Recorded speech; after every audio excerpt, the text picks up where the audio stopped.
Hi friends, welcome to எல்லோரைஸ் cooking channel. நம்ம இன்றைக்கி என்ன பார்க்க போகிறோன்னா, ஒரு சிம்பிளான பொடலங்காய் பருப்பு போட்டு தான் வாங்க என் ஸ்டைலில் எப்படி செய்யுதுன்னு பார்க்கலாம்.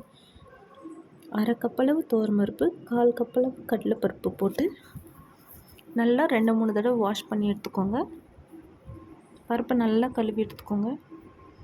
இப்போது 15 பூண்டு பல், 2 வெங்காயம், 1 தக்காளி, தேவையான அளவு தண்ணி விட்டு ஒரு அரை ஸ்பூன் சீரகம் சேர்த்துக்கோங்க. சீரகம் பருப்புக்கு ஒரு நல்ல ஃப்ளேவர் கொடுக்கும், நல்ல மணமாகவும் இருக்கும். இப்போது 3லேருந்து 4 விசில் வரட்டும். 4 விசில் எடுத்து ஸ்டீம்லாம் பொறுமையாக ஓப்பன் பண்ணி விட்டுட்டு, இப்போ பார்த்திங்கன்னா பருப்பு நல்லா வெந்தாச்சு. பருப்பை கடைஞ்சி அது ஓரமாக வச்சுட்டு, இப்போது 2 தேங்காய் சீல், 2 வரமிளகாய், ஒரு 5-6 பூண்டு பல் மிக்ஸி ஜாரில் சேர்த்து கொரகொரப்பாக அரைச்சி எடுத்து வச்சுட்டு, வானலியை அடுப்பில் வச்சுட்டு தேவையான அளவு எண்ணெய், கடுகு சேர்த்துக்கோங்க. கடுகு பொரிஞ்சதும் நம்ம அரைச்சி வச்சுருக்கிற தேங்காயை சேர்த்து 3லேருந்து 4 நிமிஷம் வரைக்கும் நல்லா வதக்கிக்கோங்க.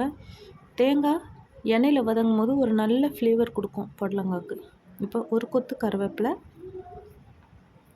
அது கூடவே ஒரு அரை ஸ்பூன் மஞ்சள் பொடி சேர்த்து நல்லா கிண்டி விட்டுக்கோங்க. நான் பொடலங்காயை வேக வச்சு எடுத்து வச்சுருக்கிறேன்.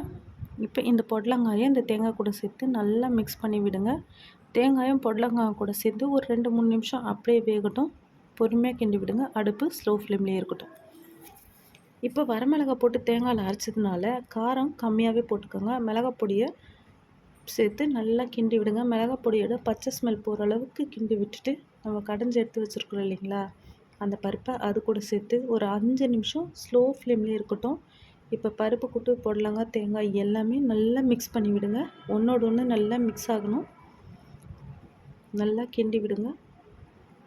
அது அடுப்பு மேலே அப்படியே 5 நிமிஷம் இருக்கட்டும். அடுப்பு ஸ்லோ ஃப்ளேம்லேயே இருக்கட்டும். இப்போது ஒரு ஸ்பூன் பெருங்காய பொடியை தூவி அடுப்பை ஆஃப் பண்ண வேண்டியதான். நம்மளோட அட்டகாசமான பொடலங்காய் கூட்டு ரெடி. அப்புறம் என்னங்க, சர்வ் பண்ண வேண்டியதான். சேனல் பிடிச்சிருந்தா லைக் பண்ணுங்கள், ஷேர் பண்ணுங்கள், கமெண்ட் பண்ணுங்கள், சப்ஸ்கிரைப் பண்ண மறந்துடாதீங்க. தேங்க்யூ.